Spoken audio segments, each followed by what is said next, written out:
go to a party where there's a bunch of people getting fucked up and go there sober.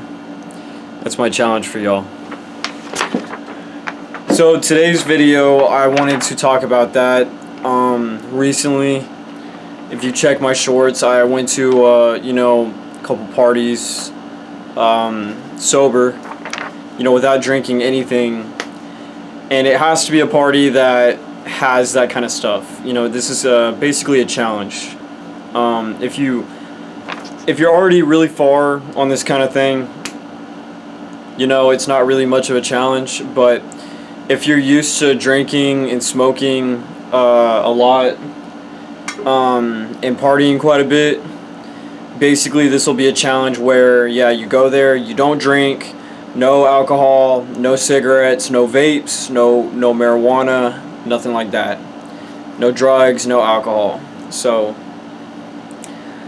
here's my thoughts on, being sober and kind of going to these hangouts, because a lot of these YouTubers, they tell you not to go to these hangouts whenever you're trying to stay on the straight and narrow. And I get that. That's a legit strategy. That is. But some of us still want to go to birthday parties, to holiday events with family members. There's always going to be parties. I'm sorry, but if you still want a social life, you need to learn how to cope with this, There's going to be parties where people are getting fucked up and you're going to be tempted to want to partake just because it's so fun in the moment, Everyone else is getting fucked up, everyone's getting drunk, they're drinking, you're like the odd man out. So here's some of my thoughts on that.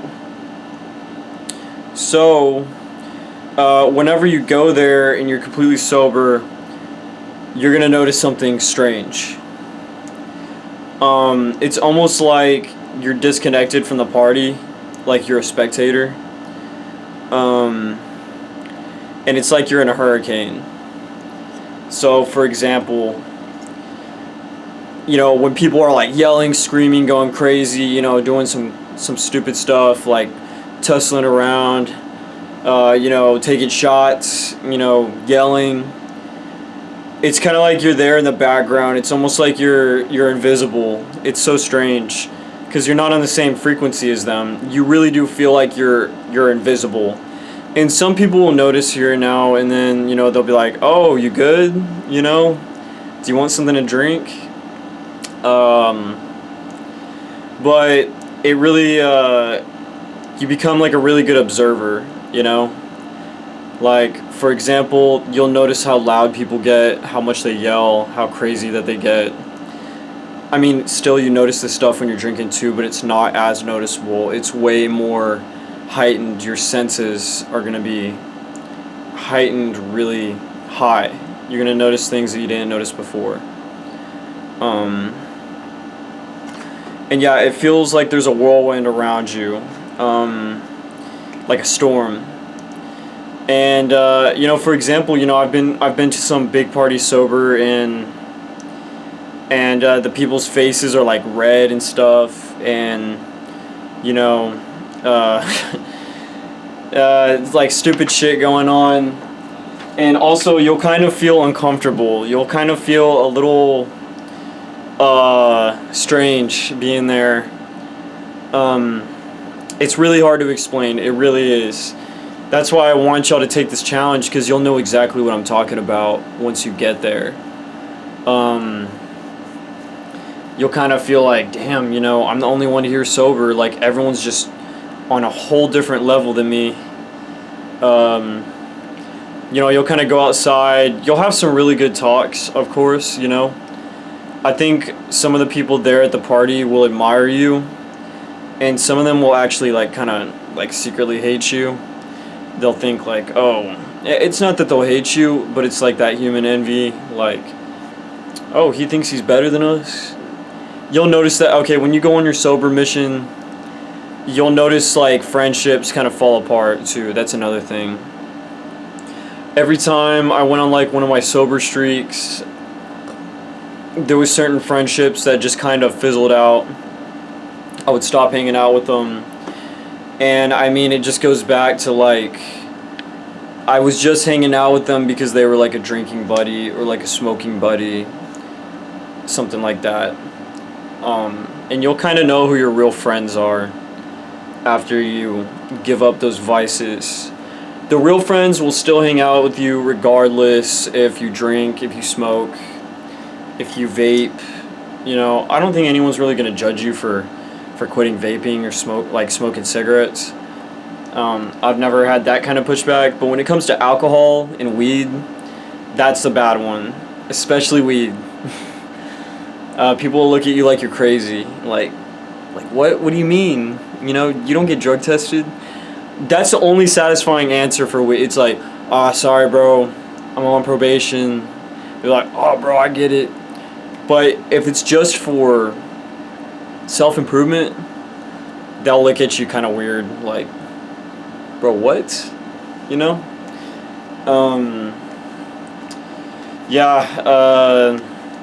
And then it kind of like becomes part of your identity. Like, if God forbid you ever smoke or drink again after they've seen you like that. I've also been on that side. People be like, oh, I thought you didn't smoke, you know? I thought you didn't drink. Like, in one of my last videos, I talked about how I fell into a rut not that long ago, and I just got back out of it.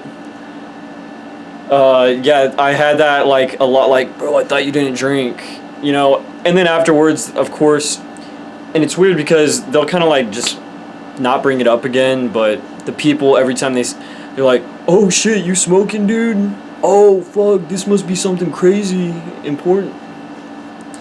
So, yeah, you will get some weird looks. You'll kind of, like, you'll have, like, a water.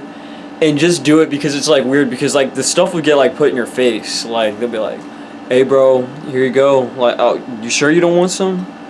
They'll pass you a blunt. They'll try to pass you a vape.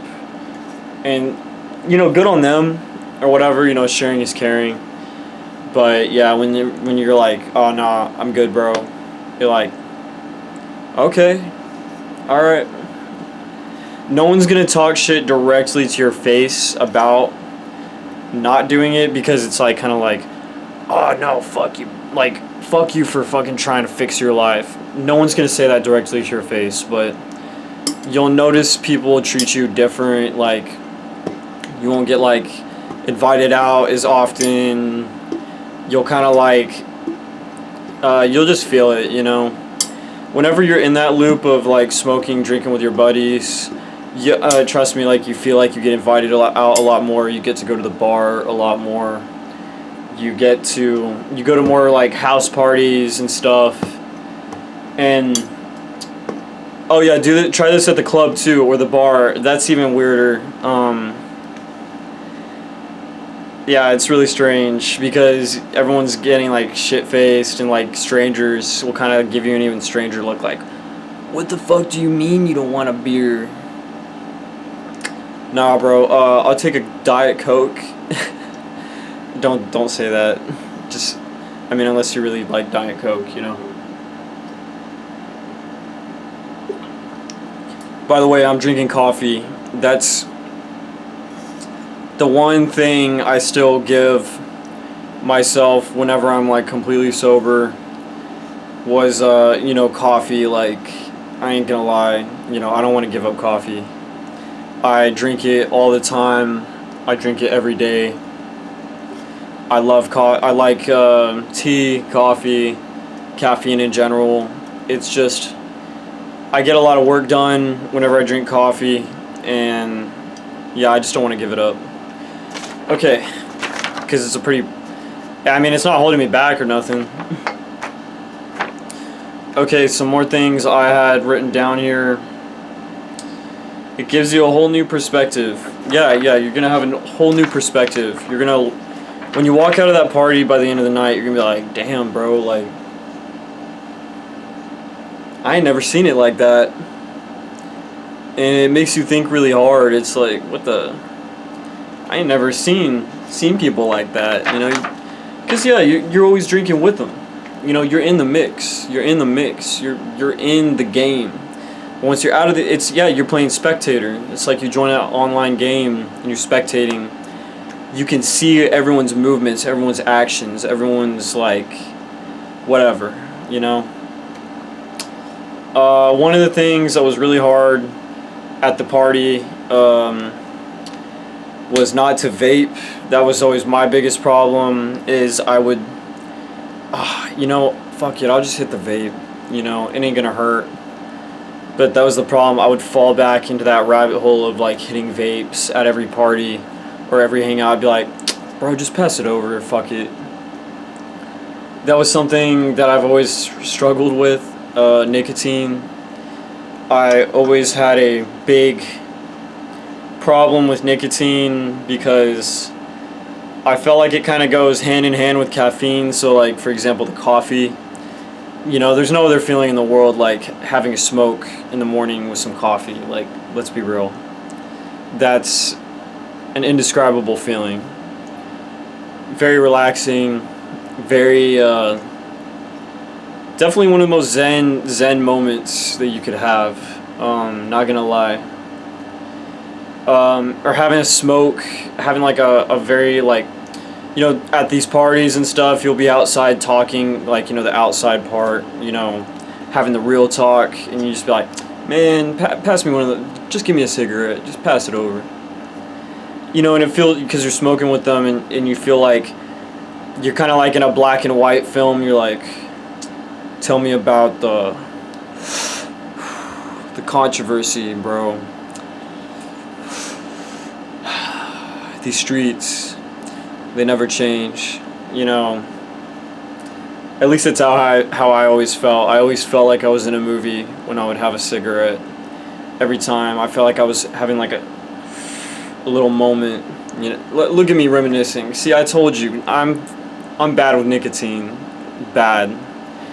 I kind of romanticize it a little bit, but yeah. Part of this sober thing is like, if anything, I know it's hard to quit all of them at once. I would honestly recommend, if you're going to quit drinking and smoking and vaping, if you really have the willpower, quit all three of them at the same time. Quit everything at once. That's like veteran difficulty. If you want to go on easy mode, just quit purely drinking first. I think drinking is like one of the worst of the three. Mainly because drinking makes you do like some stupid shit, and drinking will kind of cause the other two to like, I always felt like drinking was like a pathway to smoking, vice versa, of course, but when you're drunk, dude, the want for nicotine is so strong that you're just not gonna give a shit. That's another thing. If you drink at a party and you're trying to quit cigarettes, good luck, because you're gonna want that cigarette so bad, so fucking bad, and you're probably gonna cave in, because when you drink, same thing with smoking weed, like you drink, you'd be like, man, pass that blunt over, fuck it.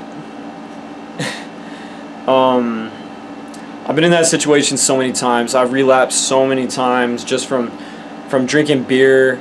I'll start off like, you know what, I'll just have one just to fit in, you know, I'll just take a shot. That turns into 2 beers, 3 beers, 4 beers. Before you know it, you're fucked up. You're high, you're drunk, you're hitting vapes. You wake up the next morning, you feel like complete shit. You feel like you fucking broke you did break all your promises, but you just feel like scum, you know? You feel like you kind of like disrespected yourself. And it's really not a good feeling. I need to get a haircut. Anyways, guys, that's my thoughts on that. Let me know in the comments what your thoughts are on this. You know, if you've ever been to a party like that, and yeah, just let me know. Please subscribe to the channel. As you know, we're a growing channel, and all your support helps. You know, we're trying to get up there. You know, go to Dubai, get that cabana, and yeah. Thank you so much for tuning in if you really made it this far. Have a blessed day, everyone.